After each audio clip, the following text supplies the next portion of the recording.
الحمد لله نحمده ونستعينه ونستغفره ونؤمن به ونتوكل عليه ونعوذ بالله من شرور أنفسنا ومن سيئات أعمالنا من يهده الله فلا مضل له ومن يضلل فلا هادي له ونشهد أن لا إله إلا الله وحده لا شريك له ونشهد أن سيدنا ونبينا وشفيعنا وحبيبنا ومولانا محمدا عبده ورسوله صلى الله تعالى عليه وعلى آله وصحبه وبارك وسلم تسليما كثيرا أما بعد باب اسلام سلمان الفارسی رضی اللہ تعالی عنہ وبالسند المتصل منا إلى الإمام الحافظ الحجة أمير المؤمنين في الحديث أبي عبد الله محمد بن إسماعيل بن إبراهيم مغيرة بن بردزبة الجوفي البخاري رحمهم الله ونفعنا به قال حدثنا حسن بن عمر بن شقيق قال حدثنا معتمر قال حدثنا أبي قال وحدثنا أبو عثمان سلمان الفارسی رضی اللہ تعالیٰ عنہ اجمعین انہ تداوله بضعۃ عشر من رب الى رب به قال حدثنا محمد بن یوسف البیکندی قال حدثنا سفیان عن عوف عن ابی عثمان قال سمعت سلمان رضی اللہ عنہ اجمعین یقول انا من رام ہرمز به قال حدثنا حسن بن مدرک قال حدثنا یحیی بن حماد قال اخبرنا ابو عوانة عن عاصم الاول عن ابی عثمان عن سلمان رضی اللہ تعالیٰ عنہ قال فترة بین عیسیٰ و محمد صلی اللہ تعالیٰ علیہ وسلم 600 سنة.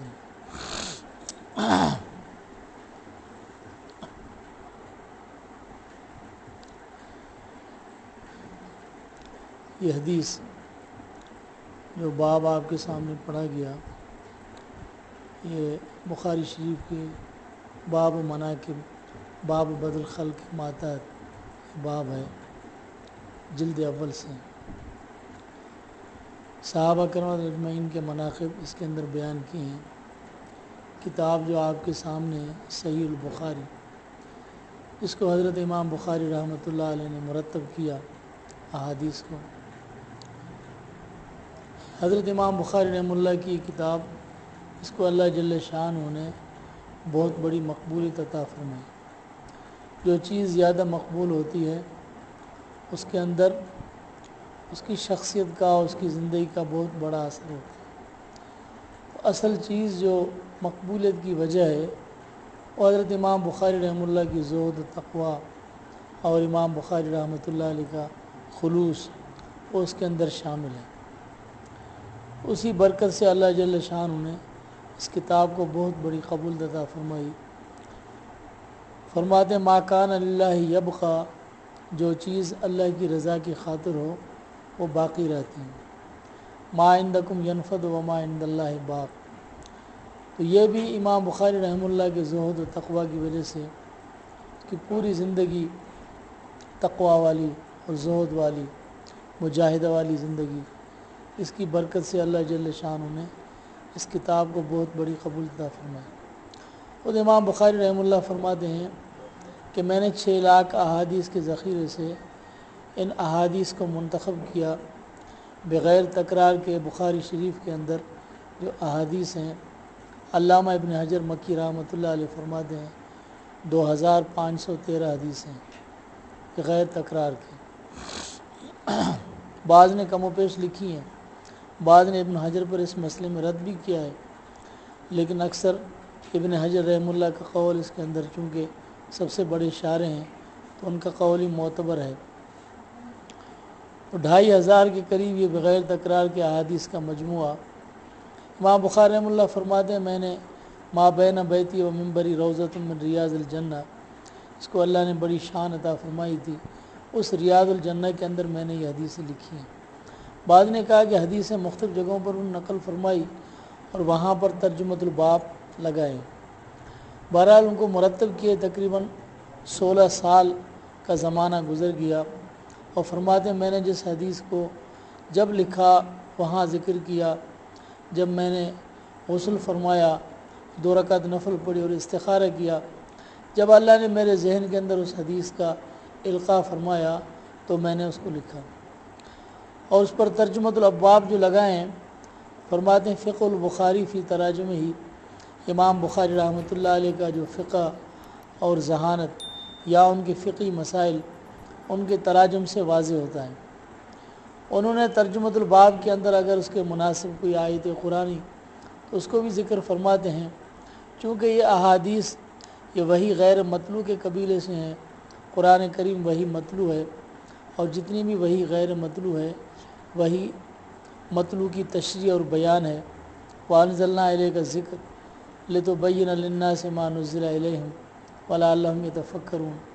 اسی وجہ سے ترجمۃ الباب کے اندر اگر کوئی اجمع ترین آیت ہوتی ہے تو اس کو نقل فرماتے ہیں، تاکہ یہ حدیث بمنزل اس کے شرح کی ہے، اور آیت بمنزل دعویٰ کے اس کو ذکر فرماتے ہیں، یا بمنزل دلیل کے اس کو ذکر فرماتے ہیں، تبرک بھی لیتے ہیں اللہ کے کلام سے، اس لیے اس کو ذکر فرماتے ہیں۔ امام بخاری رحمہ اللہ کے تراجم ابواب مشکل ترین ابواب میں سے ہے، اسی لیے علامہ ابن خلدون رحمۃ اللہ علیہ فرماتے ہیں کہ تراجم البخاری دین علی الامہ، بخاری کے تراجم ابواب یہ اس امت پر ایک قرضہ ہے جو اب تک اتر نہیں چکا۔ علامہ ابن حجر رحمہ اللہ کے شاگرد خاص حافظ سخاوی رحمۃ اللہ علیہ فرماتے ہیں کہ میرے استاد نے اس قرض کو چکا دیا ہے، لیکن اب بھی سب کو پتہ ہے کہ یہ قرض اترا نہیں، بلکہ ان تراجم کے اندر اگر دیکھا جائے تو نہایت گہرائی کے ساتھ تعمق کے ساتھ جو تراجم ہیں وہ حضرت شیخ الہند رحمۃ اللہ علیہ کے ہیں، اور اس طرح سے شاہ ولی اللہ رحمۃ اللہ علیہ انہوں نے بھی لکھے ہیں، لیکن ان کی زندگی نے وفا نہیں کی اور وہ تراجم پورے نہیں ہو سکے، وہ نامکمل ہو گئے۔ اللہ جل شان اس کی تکمیل فرمائے۔ تو بہرحال ابھی تک بزرگان دین فرماتے ہیں کہ ان کے تراجم کی تشریح امت کے ذمے ہیں جو اب تک ادا نہیں ہو چکی۔ یہ باب جو ہے باب و اسلام سلمان فارسی، حضرت سلمان فارسی رضی اللہ تعالیٰ عنہ، اور ان کے واقعات بڑے عجیب ہیں۔ اللہ جل شان نے صحابہ کرام میں سب سے زیادہ عمر ان کو عطا فرمائی، 250 سال پر تو سب کا اتفاق ہے، اور بعد نے 350 سال عمر تک لکھا ہے، 350 سال ان کی عمر تھی، اور وہ مختلف راہبوں، مختلف جو بڑے بڑے ان کے نصارہ کے اور عیسائیوں کے جو بڑے پوپ ہوتے ان کے پاس جاتے رہے اور دین حق کی تلاش میں رہے، اور جو دین حق کی تلاش میں ہوتا ہے اللہ جل شانہ اسے وہ چیز عطا فرماتے ہیں۔ تو جب کسی کی وفات کا وقت آتا تو اس سے پوچھتا اب میں کہاں جاؤں، وہ جہاں بھی اس کو بھیجتا وہاں چلے آتے۔ آخر کے اندر جو تھے اس نے یہ کہا کہ اب تمہاری ہدایت کا چارہ اور کوئی نہیں ہے، ابھی آخر الزماں نبی کے آنے کا وقت وہ آ چکا ہے، اس کے پاس اگر جاؤ گے تو تمہیں ہدایت ملے گی۔ اس کی ہجرت کی جگہ وہ شہر ہے جہاں کھجوروں کے بڑے بڑے درخت ہوں گے، مدینہ شریف کا نام لیا، اگر اس کا زمانہ ہے تو اس کے پاس جاؤ۔ پھر یہ پوچھتے وہاں تک جو ہے وہ پہنچے، تو پھر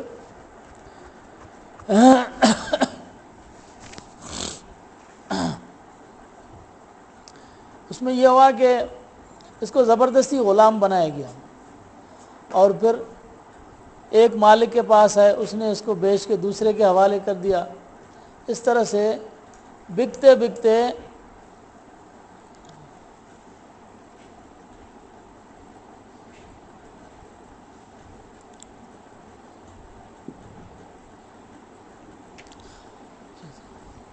بکتے بکتے یہ وہاں آ کر پہنچے مدینہ شریف کے اندر،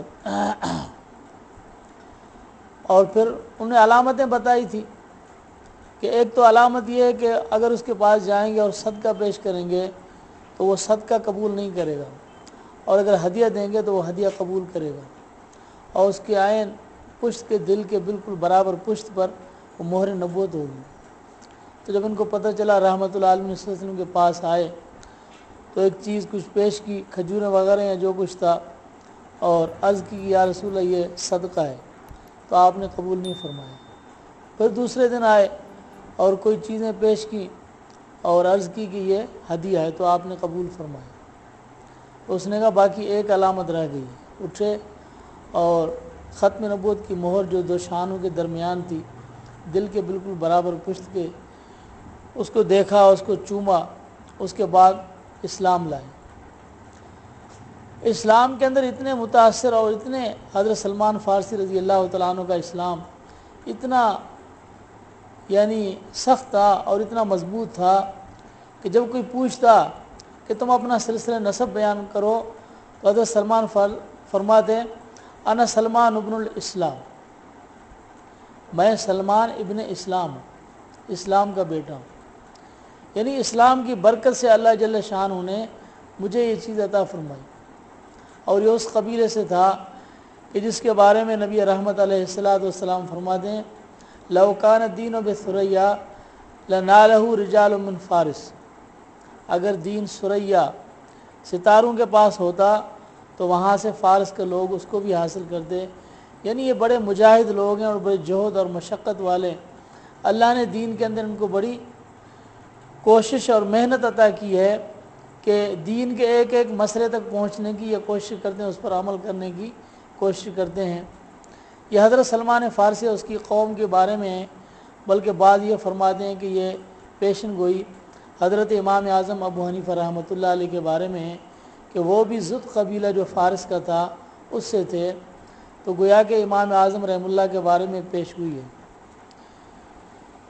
احادیث، سب سے پہلی حدیث خود فرماتے ہیں انہو تداولوا بضعۃ عشر من رب الی رب، 10 سے اوپر مجھے ایک مالک نے دوسرے مالک تک مجھے ہاتھوں ہاتھ لیا، یعنی خریدتے گئے اور مجھے غلام بنایا انہوں نے۔ دوسری حدیث میں فرماتے ہیں میں رام ہرمز جو وہاں کا قبیلہ ہے وہاں سے ہوں۔ اور تیسری حدیث اس کے اندر فرماتے ہیں کہ حضرت عیسیٰ علیہ السلام اور جناب خاتم النبی رحمۃ اللہ علیہ صلی اللہ علیہ وسلم کے درمیان جو زمانہ تھا وہ 600 سال کا تھا۔ یہ قصور جو ہے یعنی اس کو چھوڑ کر اور پورے جو کم و پیش اس کو سال میں شمار 100 صدی کے اندر شمار کیا گیا ہے، ورنہ 600 سال سے کچھ کم زمانہ، 500 سال سے اوپر ہے، اس لیے انہوں نے 600 سال کو شمار کیا کہ اس کو پورے سال کے اندر صدی کے اندر شمار کر دیا، ورنہ اس سے زمانہ کم ہے۔ یہ فطرت کا زمانہ وہ ہے سب سے آخر کے اندر کہ جس زمانے کے اندر اللہ جل شانہ نے رحمت العالمین حضرت عیسیٰ علیہ السلام کے درمیان میں کوئی نبی نہیں بھیجا۔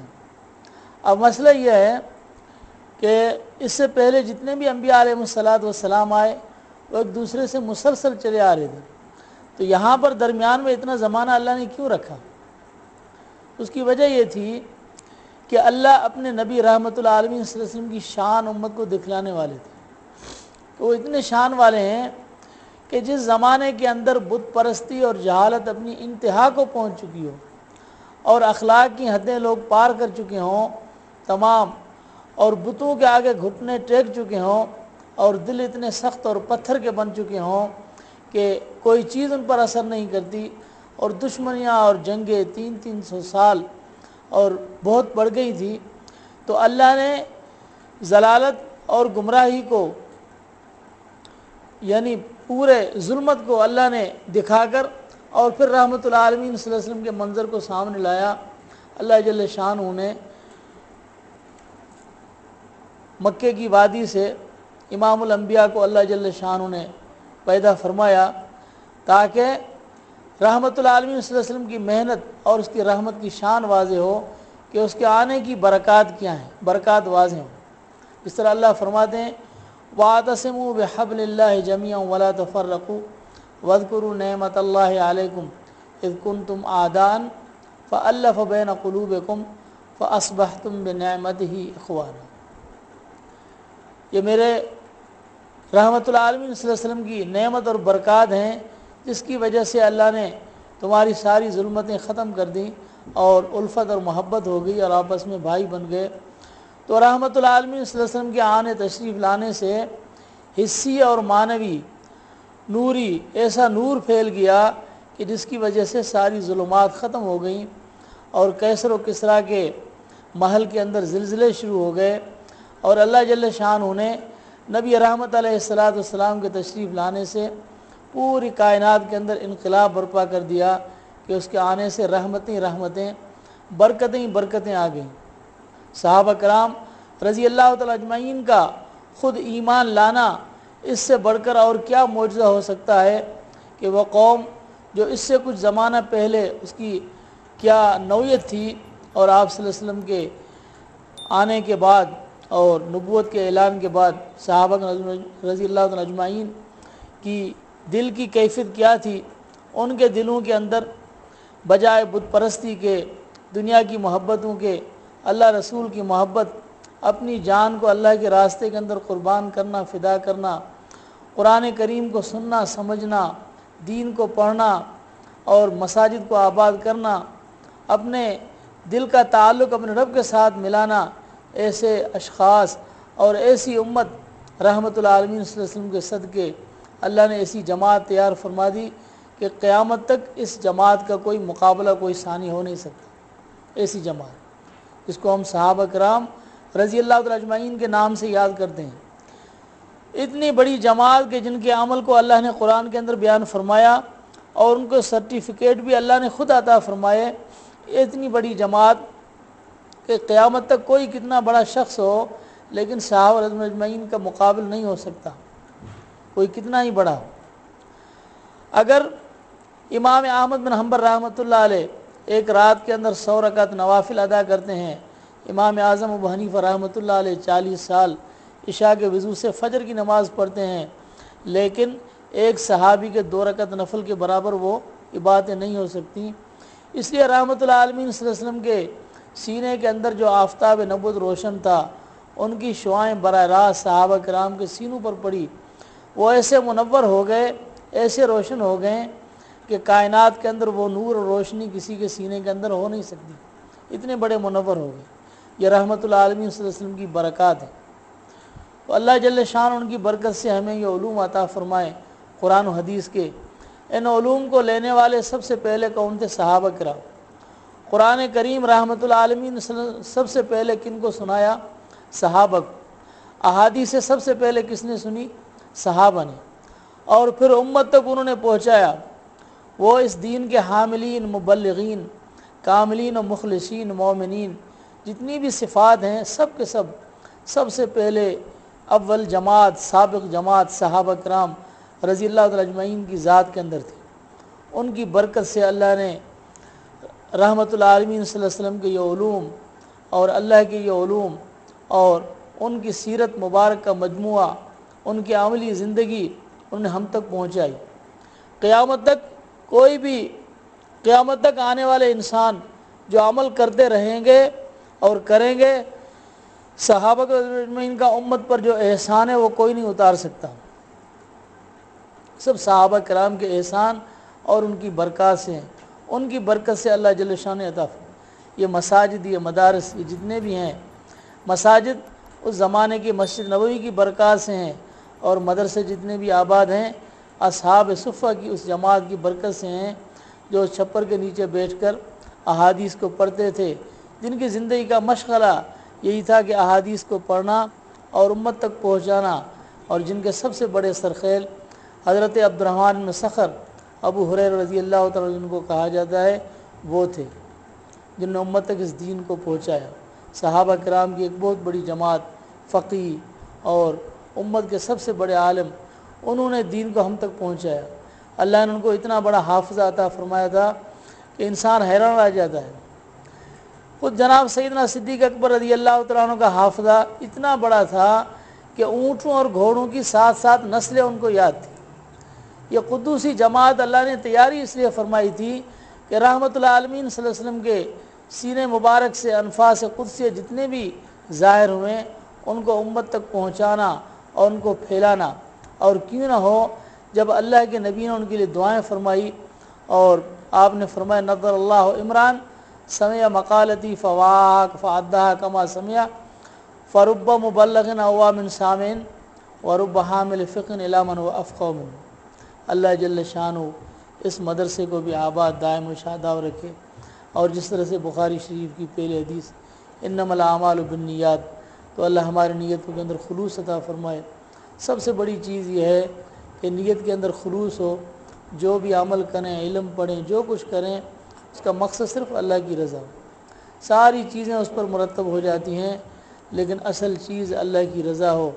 سب سے بڑی نعمت اس دنیا کے اندر یہ ہے کہ مومن کو اپنے رب کی رضا نصیب ہو جائے، پوری زندگی تسلیم و رضا کے اندر ہو. تو ہم جو کچھ بھی عمل کریں، پڑھیں اللہ کی رضا کے لیے، اس علم کے اندر نور، تقویٰ، اس علم میں خوشبو آتی ہے، اور اللہ جل شانہ اس علم کو آگے پھیلاتے ہیں. اگر نیت کی درستگی نہ ہوئی تو اس سے یہی ہوتا ہے، کچھ زمانہ تو انسان چلتا رہتا ہے لیکن آگے چل کر وہ بھٹک جاتا ہے. تو ہم نیت کو دیکھیں کہ نیتیں کیسی ہیں، اس کے اندر اللہ کی رضا ہے یا کچھ ملاوٹ بھی ہے. ہم اپنی نیتوں کو ملاوٹوں سے، تمام چیزوں سے صاف کر کے ایک اللہ کی رضا کے لیے رکھیں. اسی لیے سب سے پہلے امام بخاری رحمۃ اللہ علیہ وہ یہ حدیث لاتے ہیں انما الاعمال بالنیات وانما لامرئ ما نوى فمن كانت هجرته الى الله ورسوله فهجرته الى الله ورسوله ومن كانت هجرته الى دنيا يصيبها او الى امرأة ينكحها فهجرته الى ما هاجر اليه. اتنا مقدس عمل ہجرت ہے، لیکن فرماتے ہیں کہ وہ بھی نیت کے ساتھ ہے. اللہ جل شانہ ہماری نیتوں کے اندر خلوص عطا فرمائے. اللہ ہمارے علم و عمل کے اندر، اخلاص کے اندر اللہ ترقی عطا فرمائے. اس ادارے کو جو حضرت اقدس نور اللہ مرکزہ کا لگایا ہوا پودا ہے، اللہ جل شانہ قیامت تک ان کی بہاریں قائم و دائم رکھے، انہیں شاداب. اللہ جل شانہ نے روز بروز دن رات ترقیاں عطا فرمائے.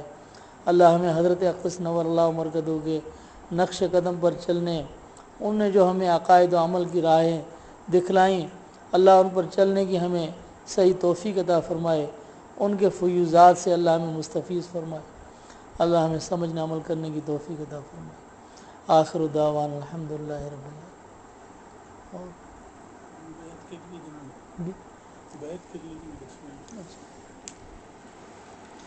جن خواتین یا بچیوں نے بیت کے لیے اندر کہا ہوا ہے وہ یہ کپڑے وغیرہ پکڑ لیں اور آہستہ آواز سے بیت کے کلمات.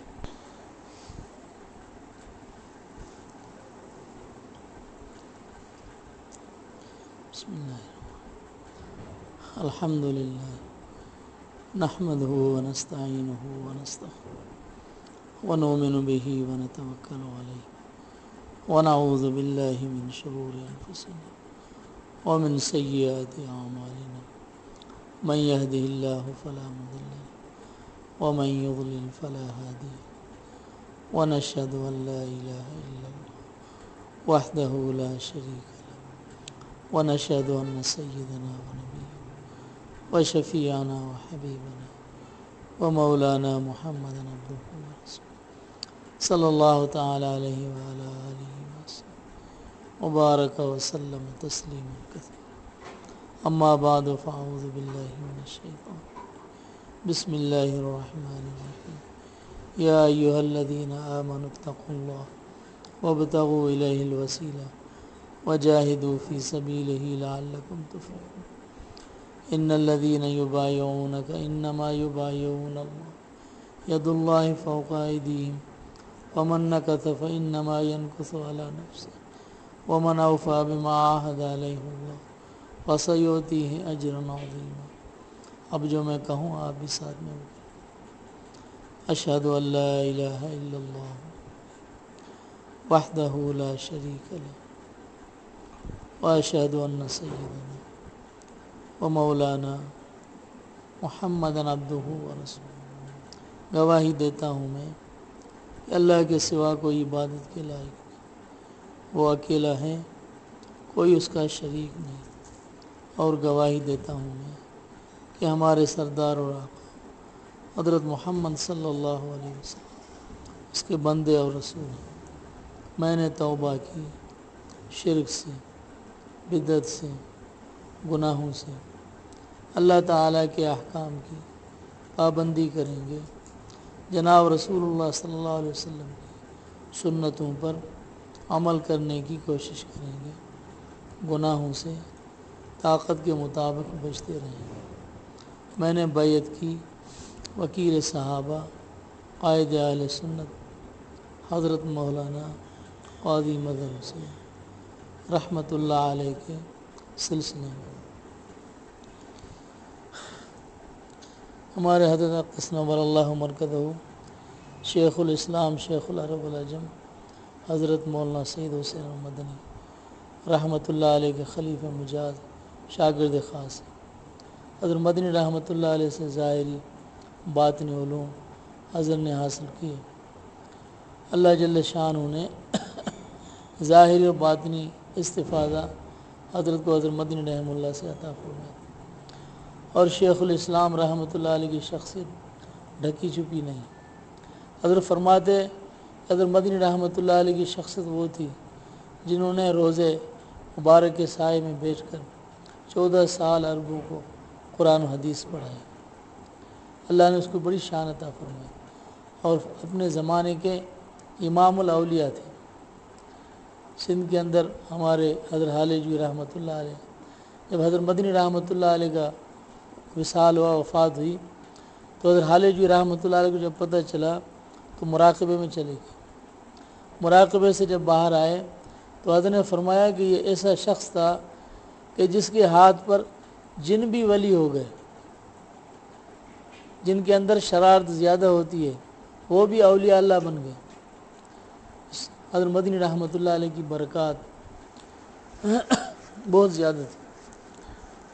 اور حضرت نور اللہ مرکزہ کے بارے میں فرماتے ہیں کہ آپ کو اللہ جل شان اپنے قرب خاص سے ایک مقام عطا فرمائے۔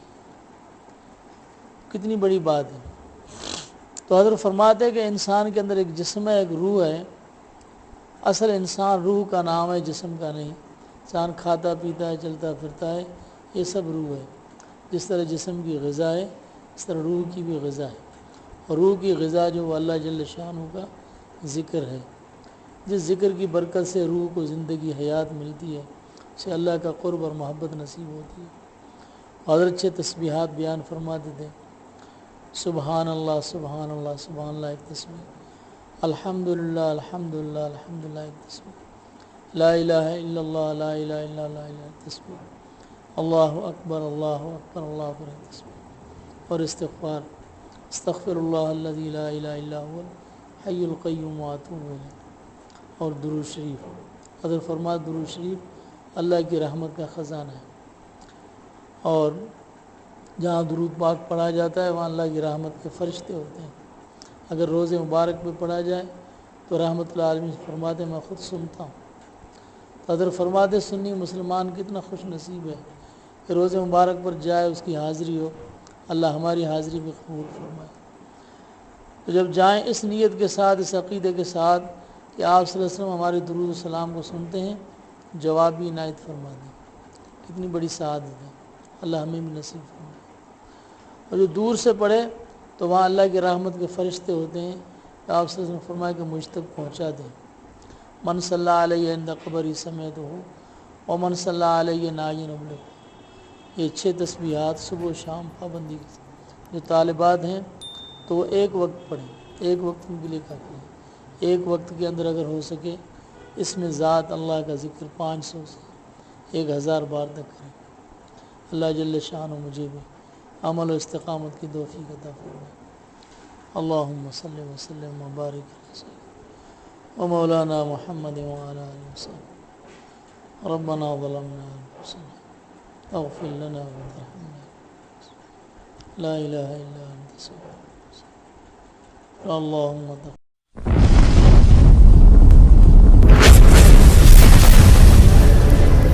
Subscribe my YouTube channel.